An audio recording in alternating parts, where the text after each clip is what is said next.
Hi hello नमस्ते. स्वाती सांडबोर या YouTube चॅनलवर तुम्हा सगळ्यांचं अगदी मनापासून स्वागत करते. इथे पहा, मी एक गड्डी कोथिंबिरीची घेतलेली आहे. बाजारातनं आणल्यानंतर आपल्याला स्वच्छ निवडून घ्यायची. निवडल्यानंतर 2 ते 3 पाण्याने ही कोथिंबीर आपल्याला या ठिकाणी स्वच्छ धुवून घ्यायची आहे. धुतल्यानंतर चाळणीमध्ये आपल्याला निथळत ठेवायची आहे, म्हणजे कोथिंबिरीमधलं पाणी सगळं निथळून जाईल. त्यानंतर इथे मी अगदी व्हिडिओमध्ये दाखवते ना त्या पद्धतीने कोथिंबीर बारीक चिरून घ्या.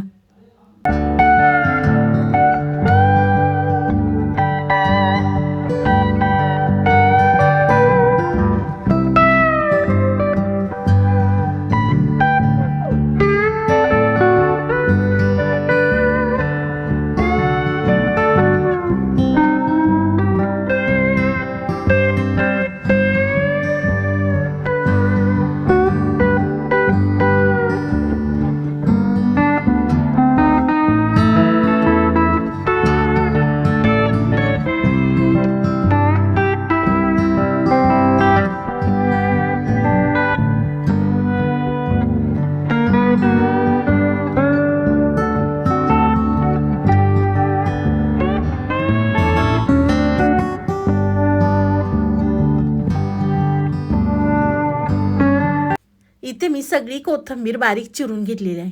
त्यानंतर इथे मी मिरच्या, लसूण, आलं, 1 चमचा जिरे घेतलेले आहेत. मिरच्या, लसूण, जिरे आपल्याला सगळं मिक्सरच्या भांड्यामध्ये घालायचं आहे आणि जाडसर आपल्याला वाटून घ्यायचं आहे. अगदी या पद्धतीने.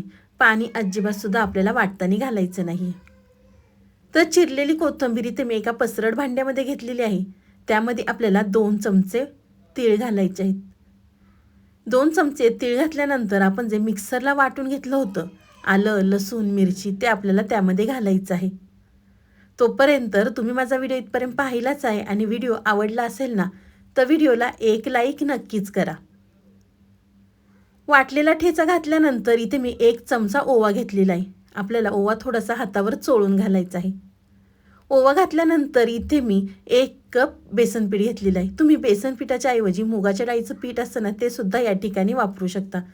बेसन पीठ पचायला जड असतं, त्यामुळे तुम्ही इथे मुगाच्या डाळीचं पीठ वापरला तरी काही हरकत नाही. त्यानंतर आपल्याला अर्धी वाटी तांदळाचं पीठ घालायचं आहे. तांदळाचं पीठ घातल्याने या रेसिपीला छान अगदी कुरकुरीतपणा येणार आहे. त्यानंतर अर्धा चमचा आपल्याला हळद, अर्धा चमचा साखर, 1 चमचा आपल्याला लिंबाचा रस घालायचा आहे.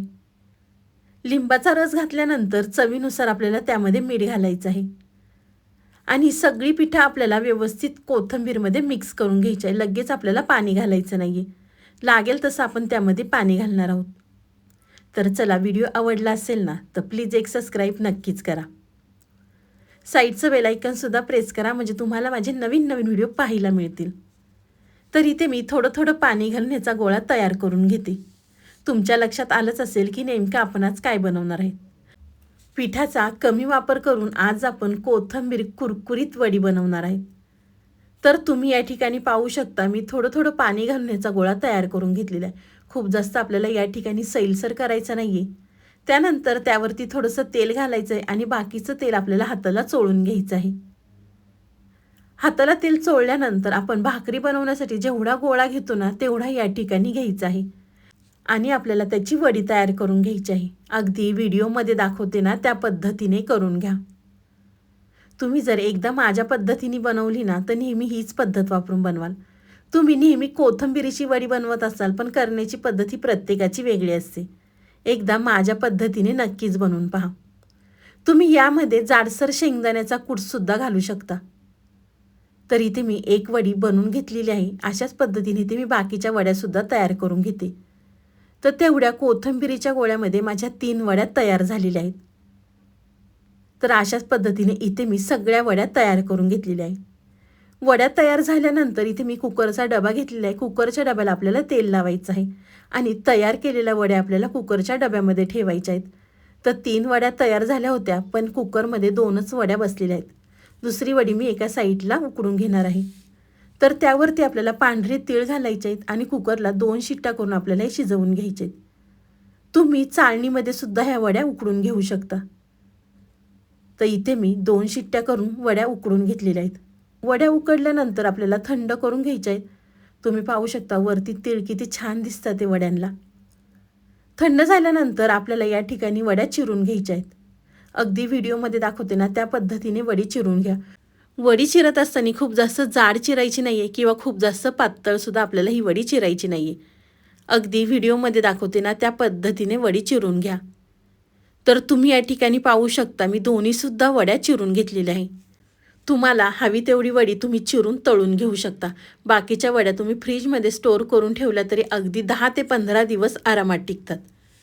तर वड्या चिरून घेतल्यानंतर एका साईडला इथे मी तेल गरम करून घेतलं होतं. तेल कडकडीत गरम झालं की त्यामध्ये आपल्याला एक एक वडी सोडायची आहे. गॅस आपल्याला मीडियम ठेवायचा आहे. खूप जास्त फास्ट गॅसवर वडी तळायची नाही आहे. वडी थोडीशी कडक झाली की आपल्याला झारा लावायचा आहे आणि दुसऱ्या साईडनी सुद्धा वडी आपल्याला कुरकुरीत तळून घ्यायची आहे. तुम्ही या ठिकाणी पाहू शकता मी दोन्ही साईडनी सुद्धा वडी ही कुरकुरीत तळून घेतलेली आहे. वडीला हलकासा लाल रंग आलेला आहे. या पद्धतीने आपल्याला ही कोथिंबीरीची वडी तळून घ्यायची आहे. त्यानंतर तळलेली वडी एका प्लेटमध्ये काढून घेते. वडी तेलामध्ये सोडताना खूप जास्त वड्या सोडायच्या नाहीत. अगदी 5 ते 6 वड्या आपल्याला तेलामध्ये सोडायच्या आहेत. म्हणजे छान अगदी तळल्या जातात. खूप जास्त वड्या तेलामध्ये सोडल्या की व्यवस्थित दोन्ही साईडनी तळल्या जात नाही. त्यामुळे थोड्या थोड्या वड्या करून आपल्याला तेलामध्ये तळून घ्यायच्या आहे. तर या ठिकाणी मी बाकीच्या वड्यासुद्धा तळून घेते आहे की नाही. करण्याची तुम्हाला मी अगदी सोपी पद्धत दाखवलेली आहे. आपण त्यामध्ये लिंबू आणि साखर वापरलेली आहे ना, त्यामुळे ही वडी खायला अगदी टेस्टी लागते. एकदा माझ्या पद्धतीने करून पहा. केल्यानंतर मला कमेंट करून सांगा की तुमची ही वडी कशी झाली. तर तुम्ही या ठिकाणी पाहू शकता मी दुसऱ्यासुद्धा वड्या तळून घेतलेल्या आहे. तर अशाच पद्धतीने इथे मी सगळ्या वड्या तळून घेते. तर मस्त आपली कुरकुरीत ही कोथिंबीर वडी तयार झालेली आहे. तुम्ही या ठिकाणी पाहू शकता जे आपण वरतून तीळ लावलेले आहेत ना, ते किती छान दिसतात ते. तुम्हाला ही माझी आजची रेसिपी कशी वाटली ती मला नक्कीच कमेंट करून सांगा.